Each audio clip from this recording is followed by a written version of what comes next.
हालांकि लगातार जांच पड़ताल चल रही है, लेकिन ये समझना चाहेंगे जितने लोगों को पकड़ा गया है, क्या कुछ पुलिस प्रशासन का कहना है ये लोकल लोग हैं या ये कोई बाहरी हैं?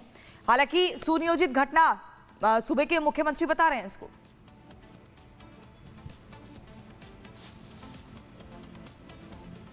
बिल्कुल, नागपुर कमिश्नर ने जो कुछ भी कहा, नागपुर कमिश्नर ने कहा उस पर ध्यान देने की जरूरत है। उन्होंने सारी बातें बताते हुए इतना जरूर कहा कि इनके पीछे कौन है, किसके हाथ में रिमोट था और किसके कहने पर इतनी सारी भीड़ अचानक हमला करने के लिए आ गई, हिंसात्मक हो गई। लेकिन हम आपको तस्वीरें अब दिखाते हैं। शिवाजी चौक है, यहाँ पर देखिए शिवाजी की बड़ी मूर्ति लगी हुई है, इससे नुकसान न पहुंचे इसके लिए पुलिस ने यहाँ पर सख्त इंतजाम किए थे। और जिस दिन यह घटना हुई, दिन भर, क्योंकि उस दिन जयंती थी और शिवाजी की इसी मूर्ति को, क्योंकि इससे पहले भी एक बार कोशिश हुई थी जहां के लोगों ने बताया, लेकिन इसके जितने भी दरवाजे हो सकते हैं आने के, जैसे ये चौक है और यहां भी देखिए बैरिकेड कर दी गई है। लोगों को बताया गया है कि दूर से ही आप दूसरी गली से आप मूव कर सकते हैं, इधर आपको नहीं आना है, यानी कि शिवाजी की मूर्ति की तरफ नहीं आना। अब जरा मेरे पीछे देखिए, यहां भी ये जो फाटक है इसे भी आप रोका गया, वहां पर पुलिस की तैनाती कर दी गई है और यहां भी आप देखेंगे तो लगातार शिफ्ट में काम हो रहा है। लेकिन एक तस्वीर और आपको दिखाते हैं, आप जब इस तरफ आएंगे तीसरी तरफ, तो यहां से जहां पर हमारे सहयोगी खड़े हैं, मतलब हर चौक पर हम मौजूद हैं, रिपब्लिक भारत की टीम मौजूद है, तो हर 500 मीटर की दूरी पर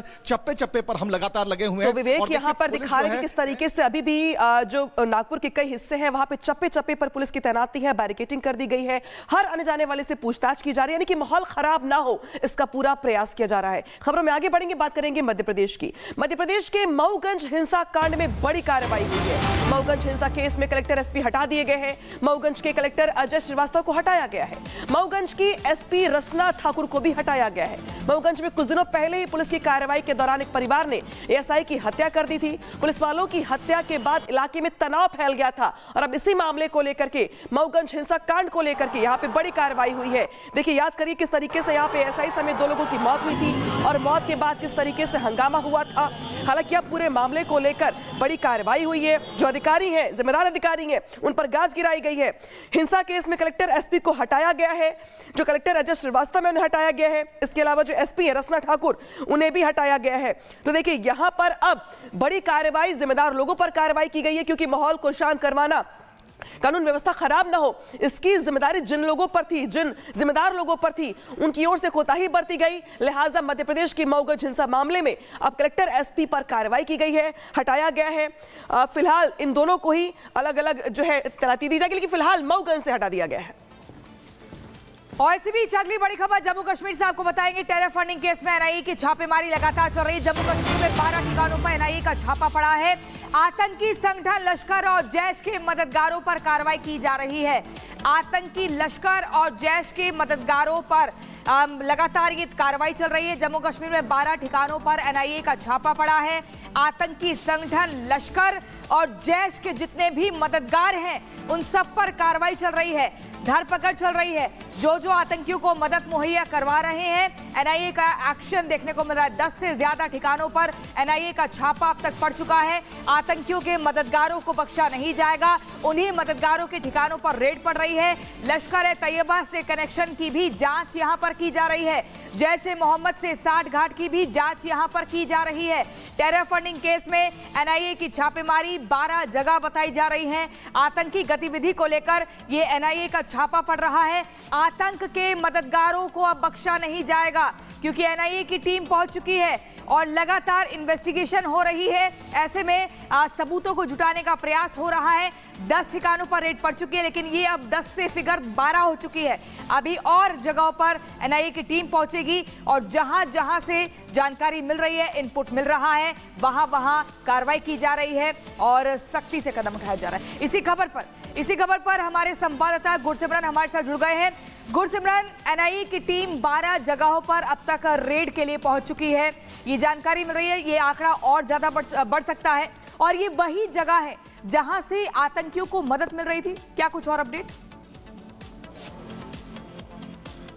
देखिए, राष्ट्रीय जांच एजेंसी की टीम इस वक्त जो है 12 जगहों पर रेड कर रही है, जो कि जम्मू के बठिंडी, सिदरा, नगरोटा इलाके और इसके साथ साथ रियासी जिले में भी इस वक्त रेड्स जारी हैं। हम इस वक्त एक जगह पर मौजूद हैं, जम्मू के मलिक मार्केट में, जहां रेड्स जारी हैं। लगातार गौरव से कहूंगा कि आपको दिखाएं, अंदर जो है अब डिजिटल डिवाइसेस का डाटा जो है वो राष्ट्रीय जाँच एजेंसी की तरफ से कलेक्ट किया जा रहा है। सबसे पहले पूरे इलाके में सर्च की गई और उसके बाद अब इस वक्त आप तस्वीरें जो हैं वो राष्ट्रीय जाँच एजेंसी के जो अधिकारी हैं और इसके साथ साथ जम्मू कश्मीर पुलिस के अधिकारी वो इस वक्त जो हैं इन रेड्स को डिटेल्स जो हैं वो इकट्ठा कर रहे हैं। रहे हैं कि क्या डिजिटल डिवाइसेस जो है वो यहाँ पर मौजूद थे। इसके बाद जो है एनआईए की टीम्स यहाँ से सीधा राष्ट्रीय जांच एजेंसी के हेडक्वार्टर्स पे जाएंगी, जहाँ पर जो है डाटा एनालिसिस किया जाएगा और उसके बाद अगर ज़रूरत पड़ती है तो इन लोगों को जो है पूछताछ के लिए भी बुलाया जाएगा। आपको बता दें कि मामला ये 2024 का है। 24 अक्टूबर 2024 को राष्ट्रीय जांच एजेंसी की तरफ से ये स्वतः संज्ञान लेते हुए मामला दर्ज किया गया था और इस मामले में ये जानकारी थी कि जैश और लश्कर के आतंकी भारतीय सीमा में घुसपैठ कर आ रहे हैं, उन्हें कौन मदद दे रहा है। ये तस्वीरें मैं गौरव से कहूँगा आपको लगातार इस घर से दिखाएं, जहाँ पर राष्ट्रीय जांच एजेंसी की रेड्स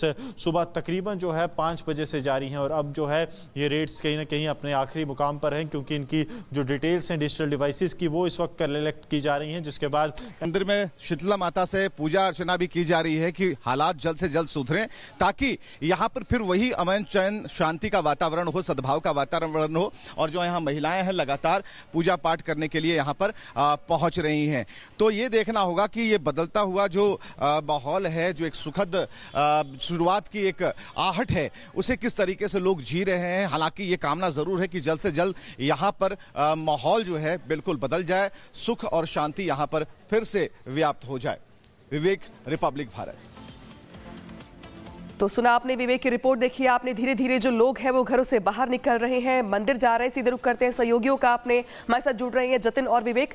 जतिन, पहले मैं आपके पास आऊंगी। जिस तरीके से अगर बात करें कल की, तो कल तो तनावपूर्ण माहौल था, हमने कई लोगों की बातें सुनी, उनकी आंखें भर आई आप बीती बताते बताते। आज का माहौल कैसा है और पुलिस की ओर से धरपकड़ किस तरीके की, कार्रवाई किस तरीके की? बिल्कुल, देखिए आज कर्फ्यू का दूसरा दिन है और तमाम बाजार आज भी सूने हैं। तकरीबन 5 से 7 किलोमीटर का ये पूरा स्ट्रेच है जहां पर कर्फ्यू लगा हुआ। और तस्वीरें आप देखेंगे, ये वो चिटनिस पार्क का इलाका है जो कि हिंसा का शिकार हुआ था। इसी जो अंडर कंस्ट्रक्शन ब्रिज है उसके नीचे की तमाम तस्वीरें आपने देखी। लेकिन अभी आप देखेंगे कि यहाँ पे पुलिस डिप्लॉयमेंट है, रोड को पूरे तरीके से बंद किया हुआ है, जो फोर्सेज है उनकी तैनाती की गई है। दूसरी तरफ 20 टीमें बनाई गई है जो कि इस पूरे मामले को इन्वेस्टिगेट कर रही है। अभी तक 46 लोगों की गिरफ्तारी ऑफिशियली की जा चुकी है, जिन्हें कल देर रात तक कोर्ट में पेश कराने का सिलसिला जारी था। 21 मार्च तक की इनको पुलिस कस्टडी पे भेजा गया है। संभवतः अब इन 40 लोगों से पूछताछ का जो सिलसिला है वो शुरू होगा। और जिस तरीके से नागपुर के कमिश्नर ये बात बोल रहे थे कि वो जांच करेंगे कि सोशल मीडिया पर अफवाह किसने फैलाई, क्या मंशा थी और कितने लोग इसमें शामिल हैं, ये ऐसे बेसिक सवाल है जो कि अभी जांच का विषय बने हुए हैं। पुलिस का यह भी कहना है कि अभी मात्र 46 लोगों की गिरफ्तारी की गई है, क्योंकि जो वीडियो पुलिस के हाथ लगे हैं और जो हम अपने दर्शकों को लगातार दिखा रहे हैं उनकी संख्या सैकड़ों में। तो संभवतः इस मामले में अभी और भी गिरफ्तारी आने वाले समय में देखने को मिलेगी। और यह भी जानकारी मिल रही है तकरीबन 35 से ज्यादा लोगों को डिटेन भी किया गया है। बाकायदा सीसीटीवी फुटेज जो पुलिस के पास मौजूद है उनसे जो डिटेन किए गए लोग हैं, जिनकी गिरफ्तारी भी की गई है, उन्हीं सीसीटीवी के आधार पर की गई है। बाकायदा मैच किया जा रहा है, उनके फेस को मैच किया जा रहा है, उनसे पूछताछ की जा रही है कि उनकी पोजीशन उस समय क्या थी। बिल्कुल जतिन, महत्वपूर्ण जानकारी आप दे रहे हैं। 46 दंगाई गिरफ्तार हो चुके हैं, लेकिन विवेक ये आंकड़ा अभी और बढ़ेगा। हालांकि लगातार जांच पड़ताल चल रही है, लेकिन ये समझना चाहेंगे जितने लोगों को पकड़ा गया है, क्या कुछ पुलिस प्रशासन का कहना है